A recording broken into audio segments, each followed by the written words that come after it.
बात करते हैं आज के मुख्य समाचार में देश भर की तमाम बड़ी खबरों पर नजर डालते हैं।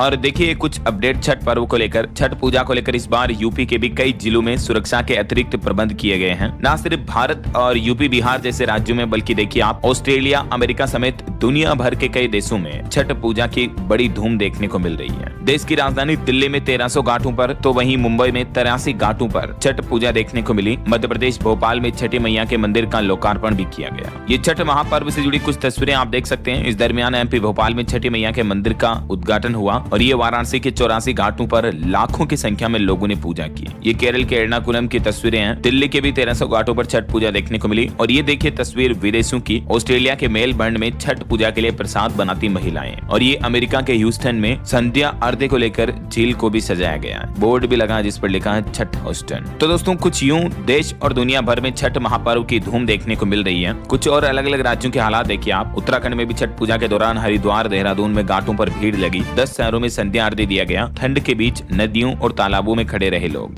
और ये बिहार में छठ महापर्व की तस्वीरें देखिए जरा आप। औरंगाबाद के सूर्य मंदिर में पहुंचे 12 लाख लोग। लाल शेरवानी और साफे में चिराग ने भी अर्घ्य दिया। सीएम नीतीश कुमार भी अर्घ्य देते नजर आए। तो वहीं इधर यूपी में महिलाओं ने डांस किया। कई विदेशी लोग भी छठ देखने पहुंचे। जौनपुर में लेटते हुए घाट पहुंची महिला रवि किशन ने भी सिर पर दौरी उठाई। हालांकि बड़े दुख की बात है दोस्तों, इस छठ महापर्व की खुशियों के बीच कुछ बड़ी दुर्घटनाएं देखने को मिली। देखिए आप, बिहार में अलग अलग घटनाओं में छठ घाट पर 9 लोगों की मौतें हो गई। भागलपुर में अर्घ्य देने से पहले 4 लोग डूब गए। सहरसा, पटना, समस्तीपुर में भी 3-3 और पूर्णिया में 2 लोगों की जान चली गई। छठ पर्व के मौके पर क्योंकि दोस्तों संध्या अर्घ्य दिया जाता सूर्य को, यही वजह है कि घाटों पर और पानी में डूबने की वजह से कई लोगों की मौतें देखने को मिली। इधर उत्तर प्रदेश के चंदौली में भी देखिए छठ पूजा में सेल्फी लेते वक्त एक नाव पलट गई जिसमें 6 लोग डूब गए। अभी तक एक की लाश मिली है। वहीं इधर संत कबीरनगर, मऊ, गाजीपुर और बलिया में भी एक की जान जाने की खबर है। देखिए जरा छठी मैया के इस महापर्व पर ये कुछ दुख भरी दास्तान देखने को मिली। उत्तर प्रदेश के मुख्यमंत्री योगी आदित्यनाथ बोले कि आप खातिर छठी माई से आशीर्वाद मांगत आनी। यूपी लखनऊ में उन्होंने अर्घ्य दिया और कमर तक गोमती नदी के अंदर उतरी व्रती महिलाएं भी। 2 किलोमीटर लेटते हुए भी पहुंची एक महिला, जिसकी अनोखी भक्ति देखने को मिली।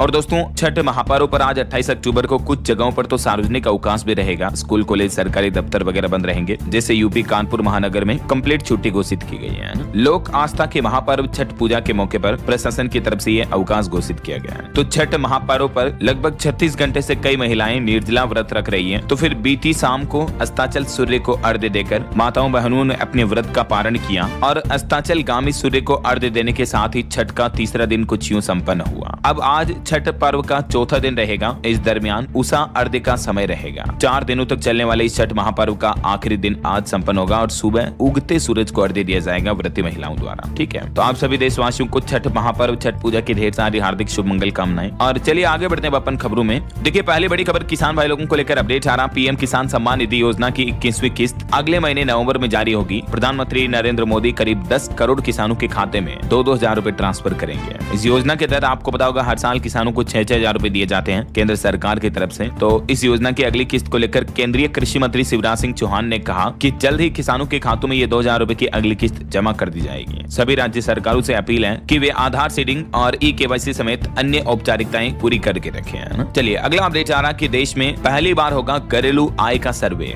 फरवरी 2026 से इसकी शुरू होने की संभावना है। केंद्र सरकार हमारे देश में पहली बार इस तरह का सर्वे करने जा रही है। अगले साल फरवरी में नेशनल हाउस होल्ड इनकम सर्वे किया जाएगा, जिसमें हर घर की आय का पूरा हिसाब किताब लिया जाएगा कि हर घर में कितने लोग रहते हैं, वो क्या करते हैं, उनकी आय के स्रोत क्या हैं और कौन कितना कमाता है। तो ये सर्वे करेगी हमारे देश में सरकार। इसका उद्देश्य है आर्थिक असमानता और गरीबी का स्तर हमारे देश में कितना है, इस बात का पता लगाना है ना। चलिए अगली खबर देखिए। यूएस यानी अमेरिका की यात्रा पर अब और सख्ती बरती जाएगी। अब अमेरिका आने जाने वाले हर गैर नागरिक की खींची जाएगी फोटो। नया बायोमेट्रिक सिस्टम भी लागू हुआ। अमेरिकी सीमा शुल्क और सीमा सुरक्षा सीबीपी ने अपने बायोमेट्रिक ट्रैकिंग सिस्टम का बड़ा विस्तार करने का ऐलान किया है। चलिए खबर देखिए। देश की राजधानी दिल्ली में अब बाहर के गैर BS6 मानक वाणिज्य वाहनों के प्रवेश पर 1 नवंबर से ही रोक रहेगी। प्रदूषण को कम करने के लिए दिल्ली सरकार ने आदेश जारी किया है। और एक सर्वे रिपोर्ट भी सामने आ रही है। देखिए दिल्ली NCR में हर 4 में से 3 परिवार प्रदूषित हवा के चलते स्वास्थ्य समस्याओं से परेशान है। हालिया रिसर्च और ऑनलाइन सर्वेक्षण में पता चला। देखिए जरा आप। चलिए अगली खबर देखिए। उत्तर प्रदेश में अब मुस्तफाबाद का नाम होगा कबीरधाम। मुख्यमंत्री योगी आदित्यनाथ ने यूपी के लखीमपुर खीरी में विरासत के सम्मान का संदेश दिया। और इस दरमियान सीएम योगी ने बड़ा ऐलान किया। उत्तर प्रदेश में ये एक और जगह का नाम बदल दिया है। अब कबीर धाम के नाम से जाना जाएगा मुस्तफाबाद को। आधिकारिक तौर से इसके नाम परिवर्तन की घोषणा कर दी है सीएम योगी ने। चलिए स्टूडेंट के लिए अपडेट आ रहा, सीबीएसई ने बदल दिया पूरा पैटर्न। प्राइमरी के बच्चों को अब करना होगा ये काम, कोई भी शॉर्टकट नहीं चलेगा। अगर आप भी रट्टा मारकर पढ़ाई करते हैं, काम चला रहे हैं, तो जरा रुक जाइए, क्योंकि नई शिक्षा नीति 2020 को लागू करने के लिए सीबीएसई टीचिंग मॉड्यूल में भी ये प्रमुख बदलाव करने जा रहा है। नई परीक्षा का कुछ यूं तरीका होगा जिसमें सीबीएसई का कहना है कि काबिलियत पर फोकस रखा जाएगा। ओपन बुक एग्जाम सिस्टम भी शुरू किया जाएगा जल्दी सीबीएसई की तरफ से। तो कक्षा तीसरी, 5वीं और 8वीं के लिए ये सीबीएसई की ओर से कुछ नई गाइडलाइंस जारी की गई है, जिसकी डिटेल भी आप देख सकते हैं स्क्रीन पर, है ना। चलिए अगला अपडेट देखिए। भारतीय हॉकी के 100 साल पूरे होने के मौके पर अगले महीने 7 नवंबर को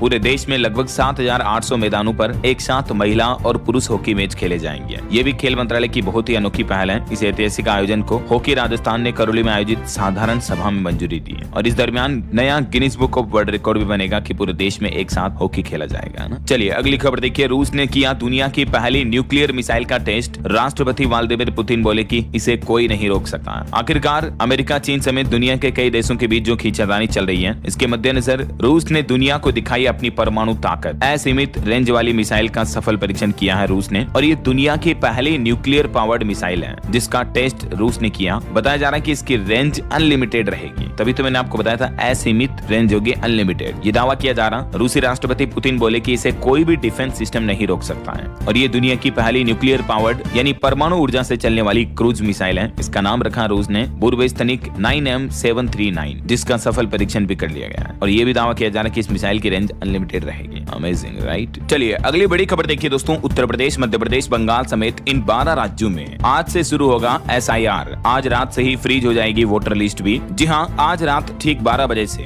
SIR का दूसरा चरण शुरू होने जा रहा, और नई मतदाता सूची अब 7 फरवरी को जारी की जाएगी। राजस्थान, मध्य प्रदेश, उत्तर प्रदेश समेत देश के 12 राज्यों में आज से ही ये SIR होने जा रहा, जो 7 फरवरी तक कंप्लीट होगा। और अगले साल चुनाव वाले बंगाल, पश्चिम बंगाल में SIR होगा, लेकिन असम राज्य में SIR नहीं होगा। और देखिए इस SIR के दौरान कब होगा और इसमें वोटर को क्या करना होगा। तो SIR के दौरान BLO, BLA वोटर को एक फॉर्म देंगे, तो उस फॉर्म को भरकर वोटर को उन्हें ये जानकारी मैच करवानी है। अगर 2 जगह वोटर लिस्ट में उनका नाम है तो एक जगह से कटवाना होगा। अगर वोटर का नाम वोटर लिस्ट में है ही नहीं तो जुड़वाने के लिए भी फॉर्म भरना होगा और संबंधित डॉक्यूमेंट्स देने होंगे। बाकी जो 18 साल से ऊपर के नए वोटर्स हैं उनको जोड़ा जाएगा इस SIR के जरिए। जिन लोगों की मृत्यु हो चुकी है उनके नाम डिलीट किए जाएंगे वोटर लिस्ट से, है ना। SIR का मेन मकसद ही यही होता है, स्पेशल इंटेंसिव रिवीजन। SIR का फुल फॉर्म ये होता है ना। तो यूपी, बंगाल समेत 12 राज्यों के तकरीबन 51 करोड़ वोटर्स का पुनरीक्षण होगा, पुनः जांच होगी उनके वोटिंग लिस्ट के नाम में, है ना। अच्छा, SIR के लिए अधिकारियों का ट्रांसफर भी नहीं कर सकती राज्य सरकारें। इसी यानी इलेक्शन कमीशन के कंट्रोल में रहेंगे अफसर। ये भी नया आदेश जारी हुआ। और इसके अलावा SIR की घोषणा के ही दिन पश्चिम बंगाल में बड़ा प्रशासनिक फेरबदल देखा गया। 200 से ज्यादा अफसरों के तबादले किए ममता बनर्जी सरकार ने।